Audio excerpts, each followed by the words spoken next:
Hi guys, and welcome to another EV6 video. If you're already a subscriber, thank you and welcome back. But if you're new, please consider subscribing and hitting that notification bell so you know when the next video drops.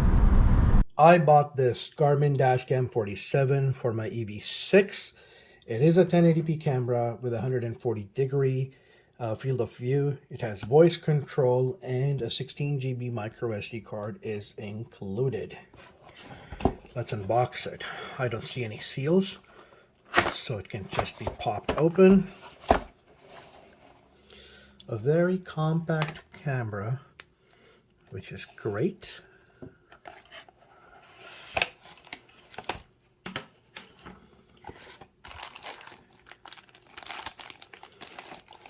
Micro USB port, very disappointing. USB-C has been out for many years now. Adapter for your cigarette lighter outlet with two USB ports. You can use one for the phone and one for the camera. A small micro USB cable if you don't mind the cable dangling in the middle of the car. A longer micro USB cable if you want to run it for a more cleaner install. This metallic plate will go on the windshield and then the camera will mount on it. So unmount, mount. Very easy mount and unmount process. Your manuals. Now, we all know that we can use this cable to run it. We can also run a cable and power it from the fuse box. We can also do so with the OBD2 port. Those are clean-ish options, but this is the cleanest option. It's a power adapter by Dongar Technologies. Very expensive, but very useful. I paid $55 Canadian, shipping included, so it was $34 for the adapter and $21 for shipping. And that was on a Black Friday sale. Otherwise, it was $62 Canadian. I know it's a lot for a small adapter like this, but trust me, I tried looking for alternatives and nobody else makes it. They've also included a micro and a mini USB cable, which will plug in here and then into your camera. Let's install it.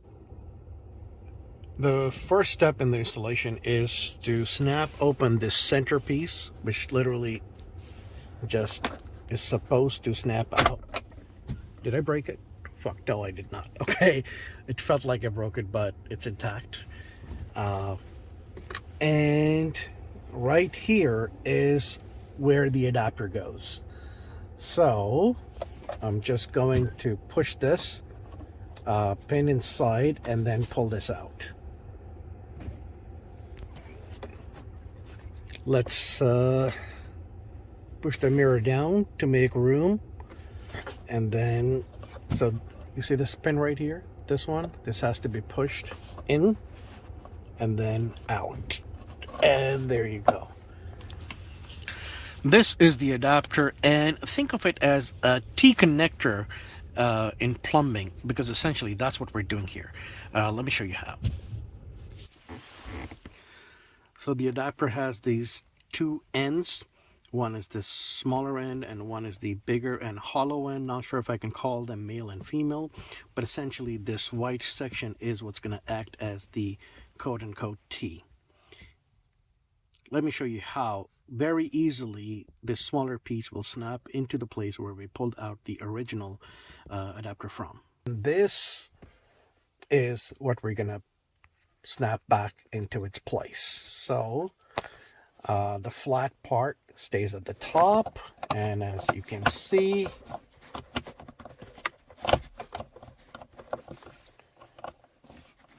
it will snap in very easily. There you go. Obviously, it would have made for an easier installation if I hadn't had to hold the phone to record all this.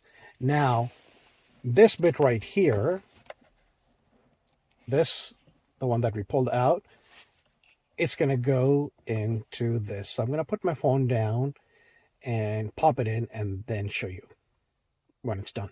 As you can see, both the adapters have been connected, and now we have this USB connector out that we can use to power the dash cam. And we have to make sure that we can push this in and then pop that cover back on for a clean installation. So we've pushed this up here horizontally. I've connected the micro USB cable that came with the adapter, and I'm going to push this in vertically like this if I can. Let me put the phone down. Oh, there you go. It actually bent very easily. There you go. And now let's snap that cover back in place and see what it looks like. All right, so this end goes in first, and then we can just snap it into place. Hopefully, there you go. Oh, excellent. Okay, not so excellent. Okay, there's some pushback from the connectors, obviously. Let me work on it. There you go. As you can see, it is flat, flush. I just had to move the adapters around to make enough space for this to snap into place. Obviously, the installation would be a lot easier if you were doing it with both hands and didn't have to record it. But I'm going through this pain, so you don't have to. And as you can see, we have this micro USB port coming out, and now we can decide the location of the camera. I decided to mount the camera on the passenger side and not the driver's side, because here's the dash cam, and as you can see, the USB port, the micro USB port, is on the left side, which means installing it on the passenger side, the cable would go straight in, and installing it on the driver's side, the cable would have to bend and then go in, and that to me is not a clean look. During unboxing, I showed you a metal plate that would go on the windshield and help with mounting using magnets. But if you look closely, there are two metal plates. One was actually inside this part right here, and obviously I couldn't take it out with my fingers, but once I mounted the metal plate, or stuck it because it has glue on one side, to the windshield, and then installed or mounted the camera, and then when I unmounted it or pulled it off, the second metal plate just stayed there, and that's how it would mount and unmount. As you can see how easy it is, I just take it out and then stick it back in. I have plugged in the micro USB cable, and as you can see, it makes for a pretty clean install. I pulled it just enough to be able to plug it in and pulled it all the way to the corner here. This dashcam does a lot more than just recording audio and video. Let me show you. So if I go into setup right here and then driver assistance, as you can see, camera placement is necessary for driver assistance to work. So I've configured it to right because that's where it is, but I'm not using it. As you can see, forward collision is turned off because I already have it in the car. Go alert, a feature where if you are distracted and the car ahead of you moves, it will let you know. Disabled also. Same thing for lane departure, but proximity alerts is something very interesting. Alerts, Garmin red light camera, very interesting. I still have to see if it works, but if it does, then it's awesome.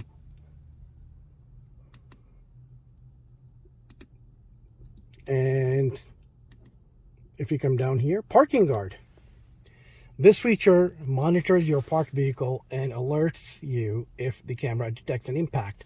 Now, the problem with this is it's very limited. The use case is when your car is parked in the driveway, because that's when the camera is going to be connected to Wi-Fi.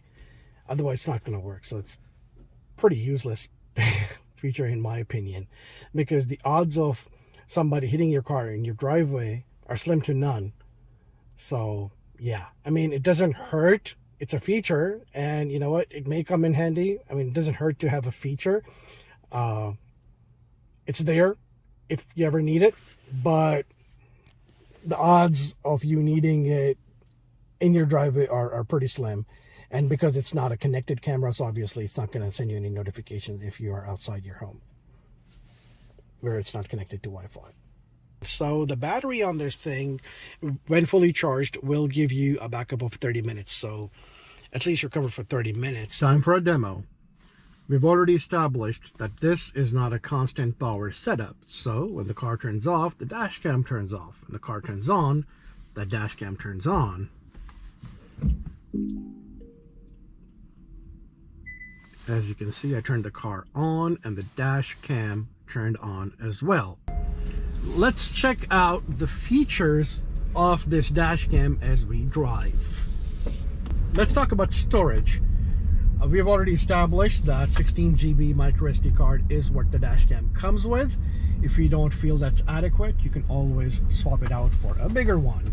Let's check out the features and how this dash cam works as we drive. Let's talk about how it records videos and how it stores them first. That's very important. So the moment it turns on, it starts recording automatically. So it's constantly recording. But that recording is being stored in a temporary folder. So it's not being saved permanently. The only videos that are saved permanently are the ones that are actually saved, which you can save by saying, "Okay, Garmin, save video."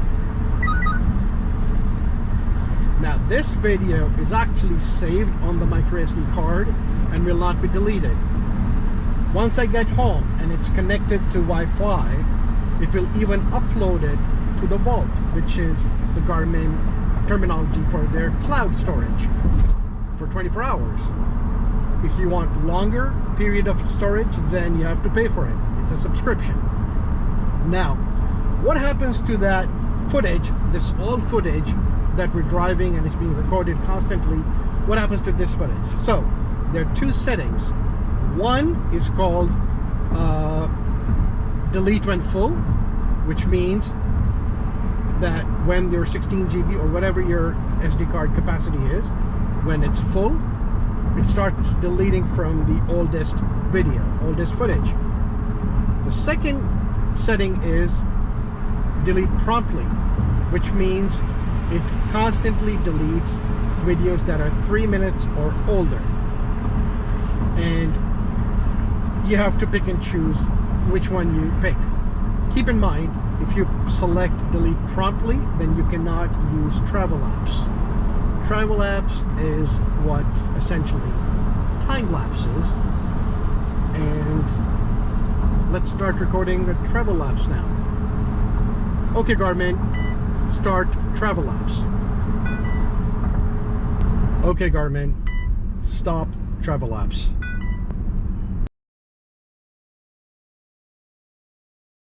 And that's how easy it is to record a time lapse. Now, let's do a demo of the red light camera alerts. And thanks to Garmin, now I know there is a red light camera somewhere here, and I did not know that before. So it should start 250 meters, 200 meters, 150, 140, 120, 110, 90 meters, 70, 50, 40.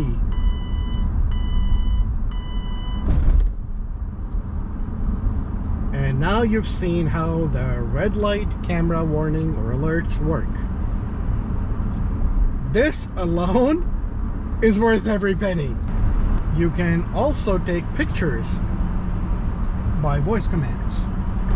Let's do a demo. Okay, Garmin, take a picture.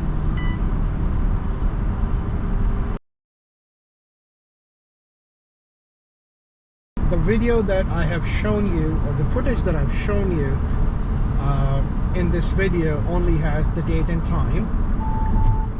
You can add coordinates to it, and you can even add the speed that you're driving at.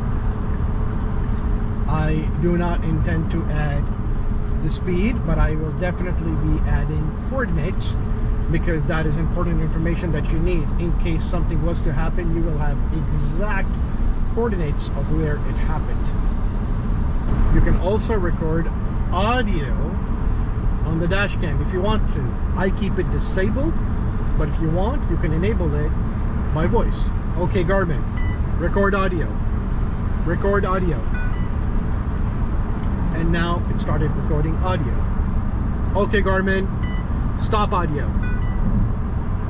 And now it's not recording audio anymore. And once you review this footage, the video recording actually is not interrupted. All you'll see is parts of the footage with and without audio.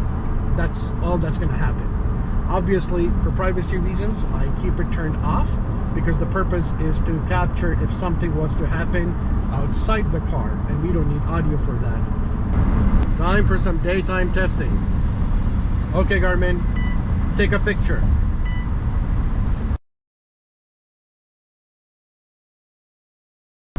Okay, Garmin, start travel apps.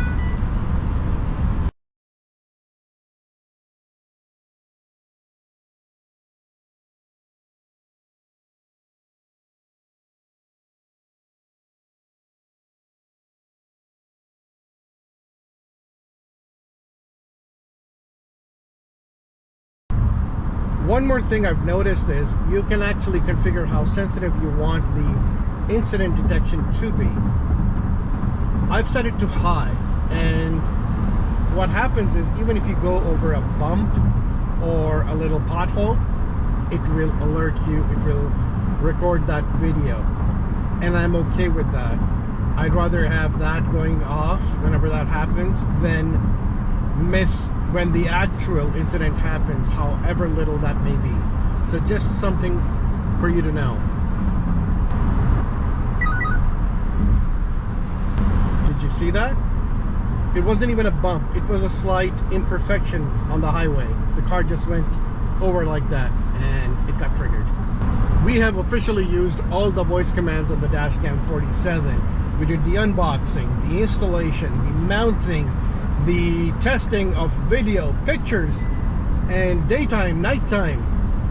Everything that I could think would make for a good review. Let me know in the comment section below if you installed a dash cam for your EV6, and if you did, which one did you pick? And if you haven't already, please like, subscribe, comment, share, and thank you for watching.